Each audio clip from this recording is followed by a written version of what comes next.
Assalamualaikum warahmatullahi wabarakatuh. Hari ini kita akan belajar cara mengkonstruksi teks eksposisi.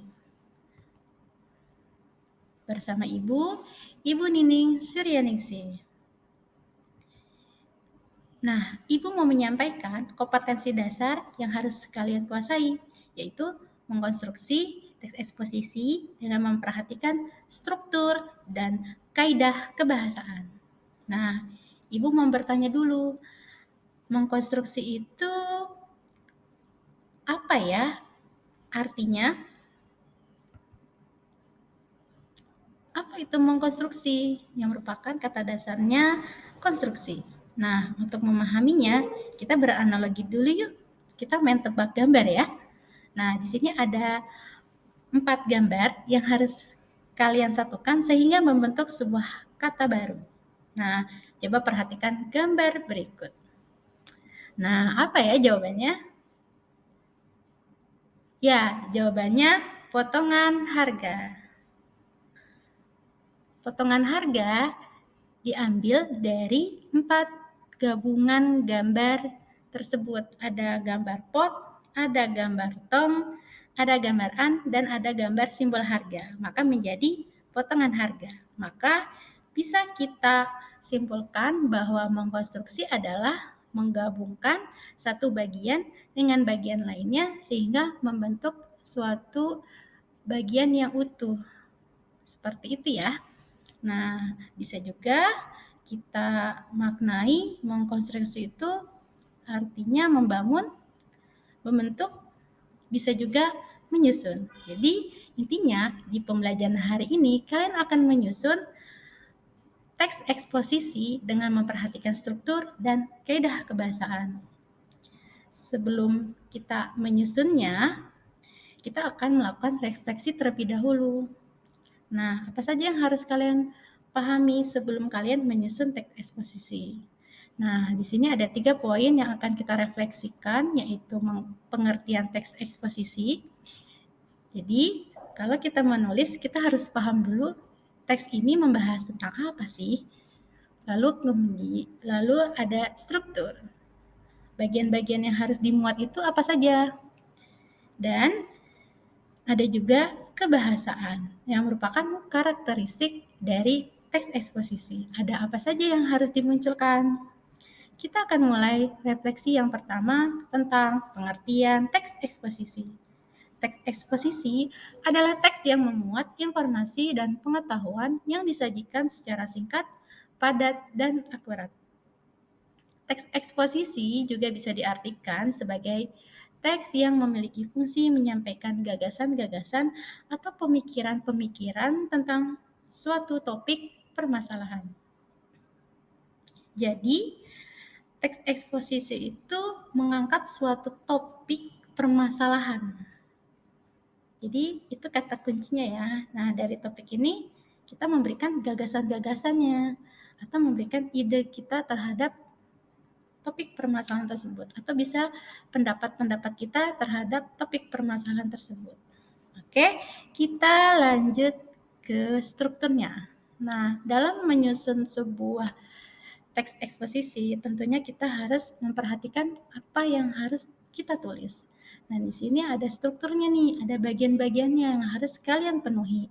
Yang pertama, ada tesis. Yang kedua, ada argumentasi. Dan yang ketiga, ada penegasan ulang atau rekomendasi.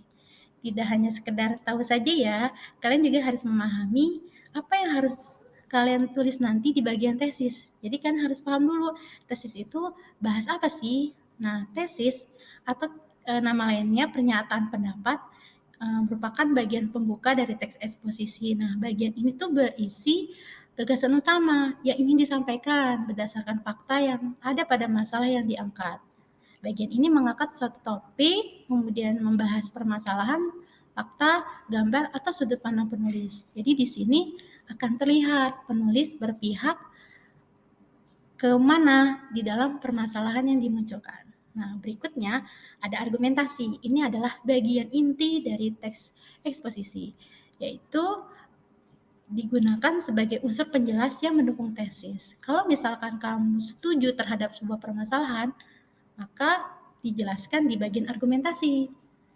Bagian ini berisi penjelasan yang lebih lengkap dari tesis yang dikemukakan pada pembuka teks. Umumnya berupa data hasil temuan, pernyataan ahli, alasan logis, dan fakta-fakta yang terjadi berkaitan dengan masalah yang dipaparkan. Nah, di sini kita akan belajar bagaimana membangun sebuah argumentasi yang baik. Berikutnya, penegasan ulang atau rekomendasi. Sesuai namanya, bagian ini bertujuan untuk menegaskan kembali atau menguatkan pendapat yang sudah disampaikan di awal. Penegasan ulang juga memuat tentang rekomendasi atau saran atau bahkan solusi dari permasalahan yang diangkat. Refleksi berikutnya terkait dengan kaidah kebahasaan atau karakteristik apa sih yang harus dimunculkan kalau kita ingin menyusun atau mengkonstruksi teks eksposisi? Pertama, karena teks eksposisi itu ada bagian argumentasinya, maka biasanya akan muncul penanda argumentatif. Nah, penanda argumentatif ini bisa bentuknya konjungsi atau kata-kata khusus yang mengarahkan kepada hubungan sebab akibat. Contohnya ada jika, maka, disebabkan, karena, akibatnya, oleh karena itu, oleh sebab itu, sehingga, dan lain sebagainya. Ada juga menggunakan kata-kata yang menunjukkan hubungan perbandingan, penegasan, atau pertentangan untuk menyatakan penolakan terhadap sebuah argumen. Kamu bisa menggunakan kata bahwa, bahkan, sebaliknya, tetapi, namun, berbeda halnya daripada, dan lain sebagainya.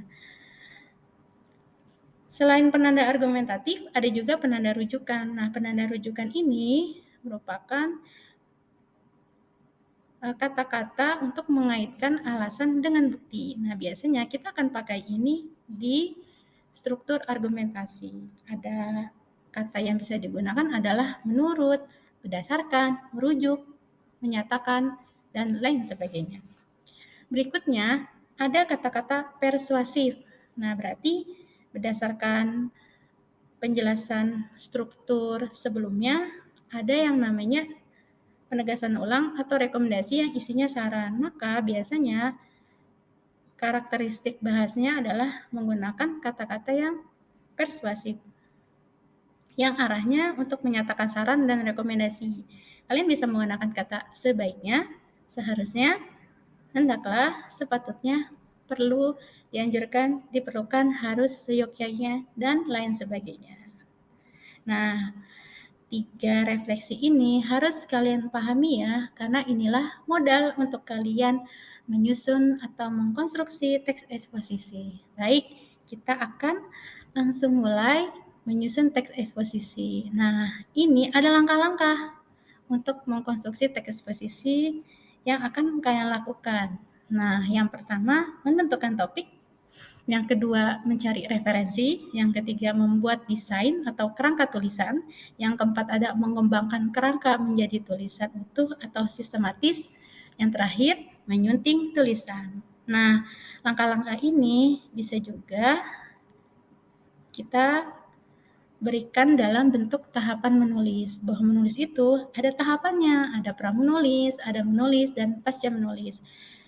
Kalau pramenulis berarti kita harus menentukan topik, mencari referensi, dan membuat kerangka tulisan. Di bagian menulisnya adalah proses bagaimana mengembangkan kerangka tulisan tersebut menjadi tulisan yang utuh dan sistematis. Pasca menulis berarti di sini proses menyunting tulisan. Apakah tulisannya memenuhi struktur, apakah memenuhi kaidah kebahasaan, dan apakah penulisannya sesuai dengan ejaan yang disempurnakan. Nah, kita mulai yuk.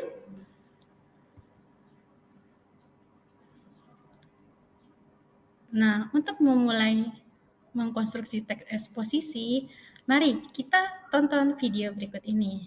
Kita akan mengkonstruksi teks eksposisi berdasarkan video berikut. Simak baik-baik ya, karena kita akan mencari permasalahan dalam video tersebut.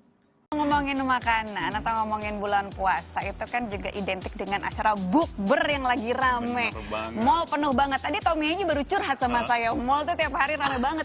Tapi nggak sih salah satu yang paling rame di mall itu pasti restoran-restoran sushi salah satunya. Karena kekinian gitu kan Gitu, dibilangnya. itu sampai antrinya panjang. Antrinya pada duduk-duduk yang di luar itu menunggu kursi. Heeh. Itu bener-bener padat deh. banget. Karena memang pertama enak gitu ya. Terus kemudian buat anak muda itu kekinian. Karena kadang-kadang kan sebelum doa jepret dulu mereka. Oke. Gitu. Nah, kita juga harus lebih aware, harus lebih paham gitu ya terhadap makanan-makanan. Karena memang kan khusus untuk sushi gitu ya, tidak ada beberapa bahannya katanya tidak halal. Yuk kita cari tahu yuk.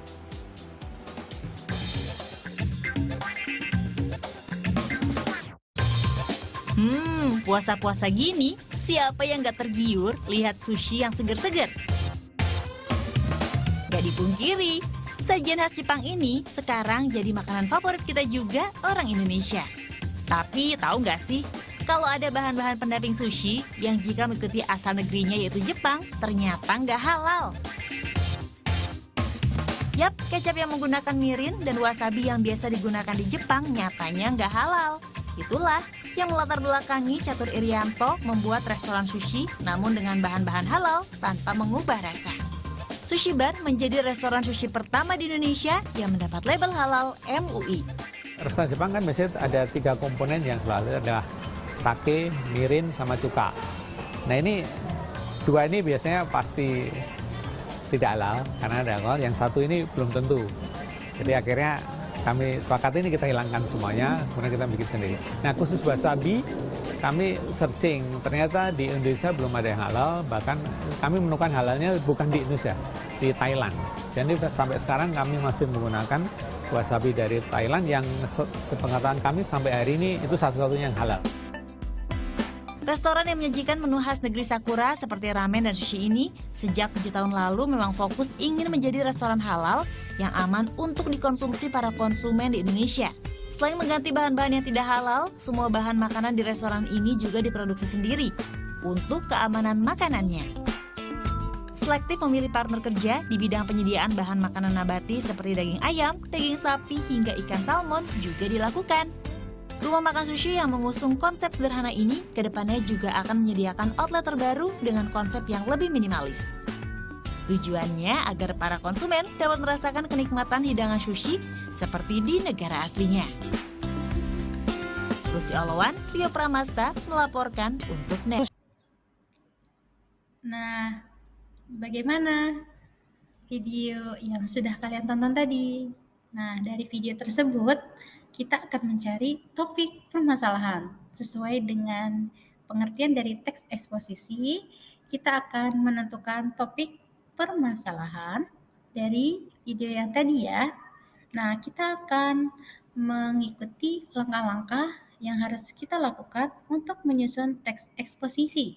Yang pertama, menentukan topik. Yuk, kita sama-sama bedah video yang sudah kalian saksikan tadi. Kira-kira topik permasalahannya apa ya? Nah, langsung saja ya.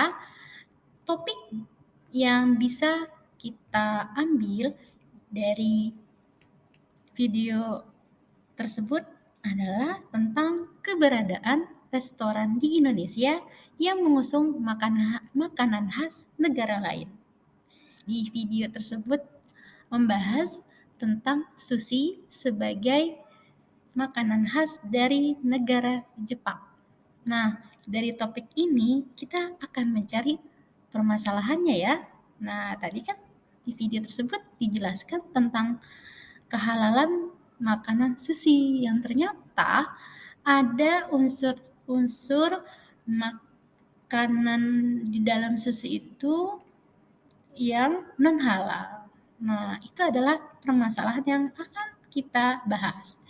Nah, di sini permasalahan dari video tersebut sudah Ibu berikan.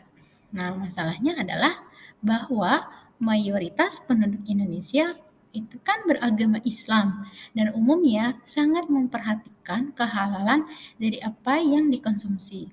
Lalu keberadaan restoran yang menyajikan makanan khas negara luar ini sudah mampu menjamin atau tidak nih dari segi kehalalannya?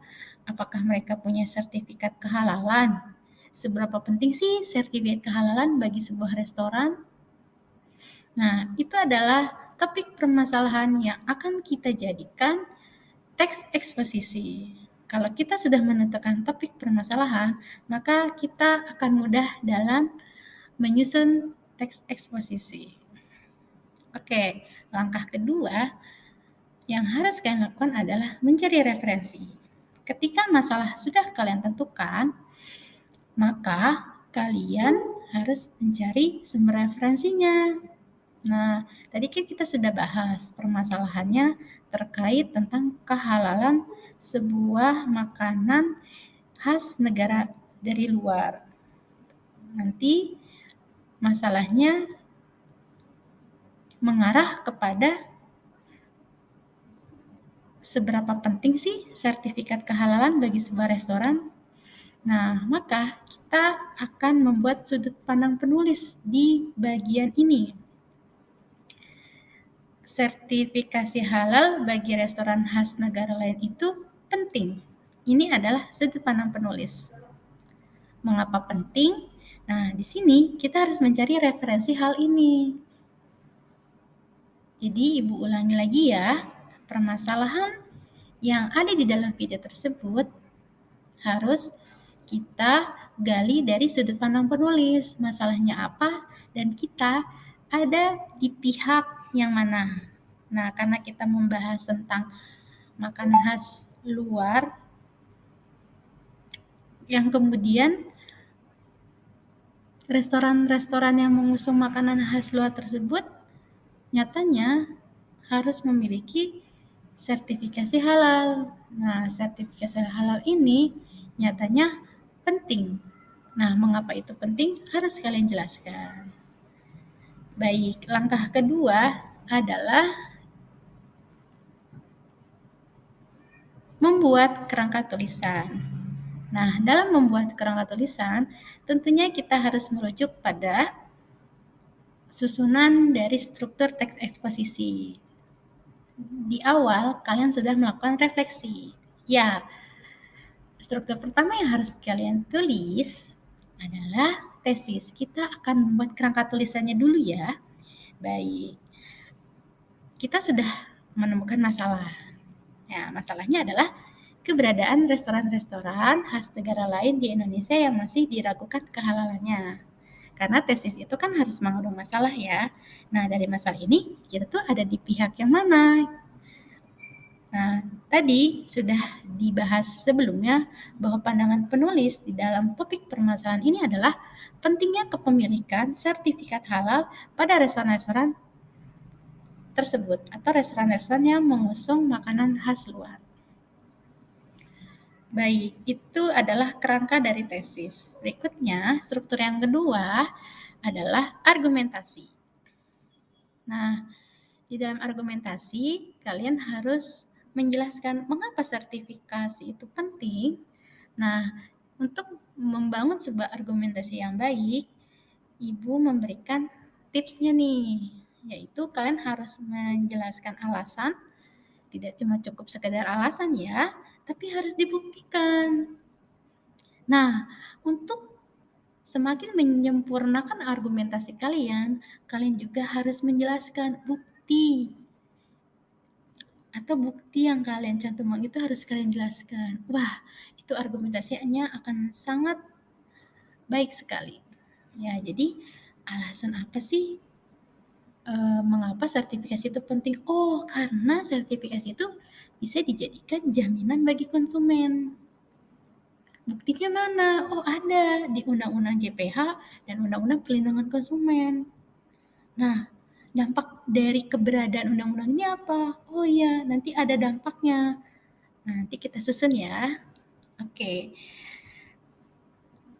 Struktur yang ketiga yang harus kalian bangun adalah penegasan ulang atau rekomendasi. Seperti yang sudah dijelaskan bahwa penegasan ulang atau rekomendasi ini isinya adalah saran dan rekomendasi. Sarannya apa ya kira-kira? Jadi karena kita mendukung atau menyatakan bahwa sertifikasi itu penting, berarti sarannya harus memiliki sertifikasi halal, sertifikat halal. Berikutnya rekomendasi adalah biasanya rekomendasi ini bisa ke pihak mana saja. Dan dalam hal ini kita akan merekomendasikan pemerintah, bahwa pemerintah sebaiknya memberikan edukasi. Baik, langkah berikutnya setelah kita membuat desain atau kerangka tulisan, kita akan mengembangkan kerangka yang tadi kita sudah buat menjadi sebuah paragraf yang utuh.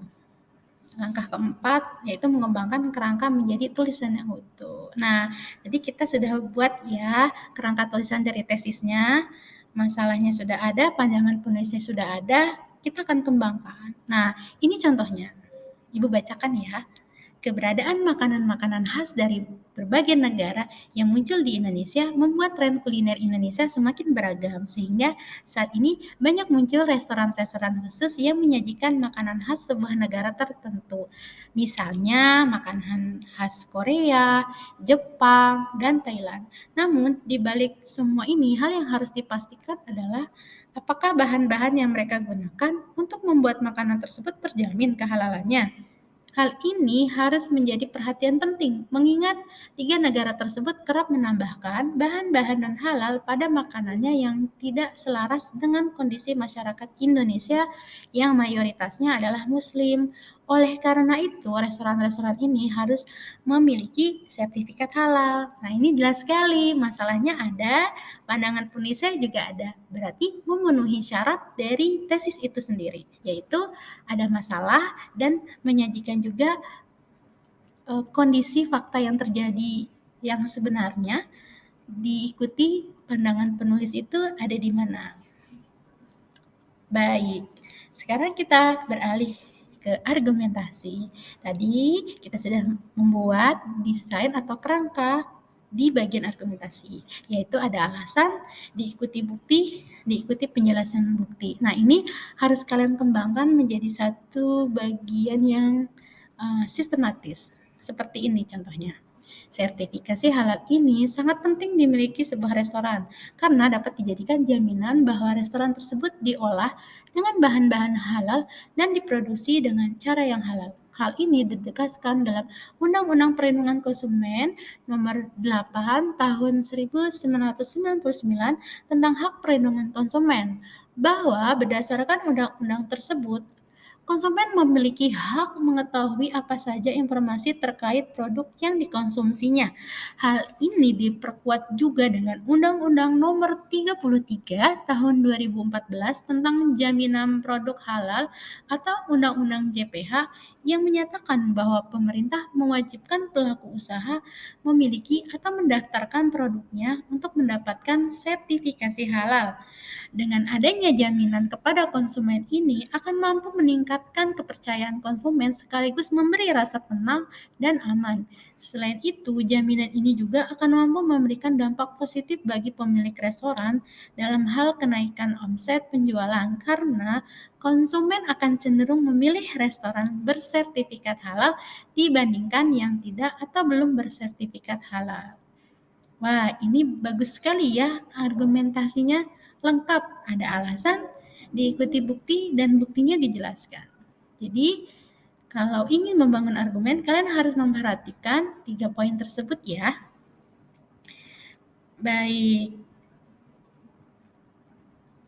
Struktur berikutnya sebagai struktur akhir dari sebuah teks eksposisi yaitu penegasan ulang. Tadi kita sudah membuat desain atau kerangka tulisannya, sarannya yaitu harus memiliki sertifikat halal. Rekomendasinya pemerintah sebaiknya memberikan edukasi. Nah, kalau ini dikembangkan akan jadi seperti ini.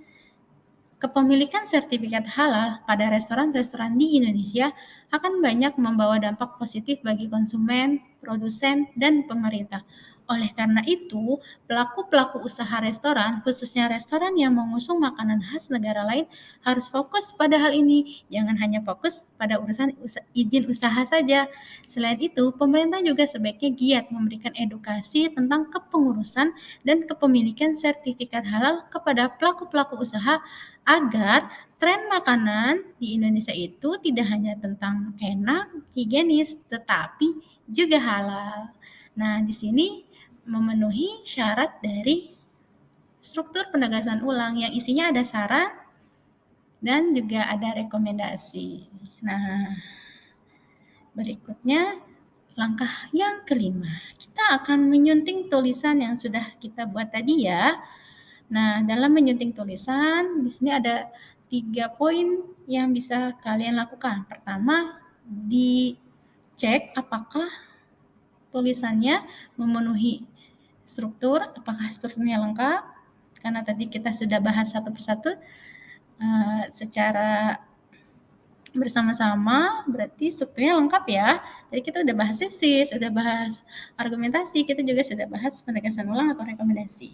Nah, kita cek yang kedua, yaitu kaidah kebahasaannya. Apakah muncul kaidah kebahasaan yang biasa digunakan dalam teks eksposisi. Nah, di sini ada bagian-bagian merah yang kemudian bagian-bagian atau kata-kata tersebut adalah kata yang sudah digunakan ketika kita mengembangkan kerangka tulisan menjadi sebuah tulisan utuh ya. Nah, di sini menggunakan penanda argumentatif. Nah, di dalam tulisan yang tadi kita sudah bahas, di situ ada kata karena, oleh sebab itu, sehingga. Lalu ya kata-kata yang menunjukkan hubungan perbandingan, penegasan atau penolakan terhadap sebuah argumen, di situ ada bahwa, ada tetap, ada tetapi, ada namun, dibandingkan, berdasarkan, berbeda halnya, seperti itu. Lalu ada kata-kata persuasif, ada. Apa kata-kata persuasifnya? Di situ ada kata sebaiknya. Nah, berarti kita sudah memenuhi kaidah kebahasaan ya. Berikutnya adalah penulisan sesuai EYD. Untuk poin ini sebenarnya itu kembali kepada kita sendiri terkait apakah ketika kita menulis dicek ulang apakah ada kata-kata yang kemudian salah penggunaannya. Contohnya ya, nah setelah dalam hal ini kalian harus baca kembali hasil tulisan dan harus memperhatikan pemakaian ejaan tanda baca sesuai dengan EYD. Contoh, misal penulisan konjungsi namun itu kan merupakan konjungsi antar kalimat, maka harus diletakkan di awal kalimat yang secara otomatis harus diawali huruf kapital. Itu salah satu contoh dalam melakukan penyuntingan tulisan dari sisi ejaan dan tanda baca. Baik, berikutnya dalam sebuah tulisan tentunya harus memiliki judul. Nah, strategi dalam membuat judul biasanya kita lakukan di bagian akhir. Bisa juga sih di bagian depan, di awal, tetapi akan lebih sempurna kalau kita sudah mengetahui isi dari apa yang kita tulis, kemudian dari isi tersebut kita bisa mengidentitaskan tulisan kita itu membahas apa ya, yang kemudian akan kita jadikan sebuah judul. Nah, karena kita sudah sama-sama mengembangkan kerangka tulisan dari teks eksposisi tersebut, maka kita bisa membuat judulnya nih, yaitu pentingnya kepemilikan sertifikasi halal bagi restoran-restoran di Indonesia. Nah, tentunya nanti harus sesuai dengan cara penulisan yang baik dan benar ya. Nah, seperti apa hasilnya?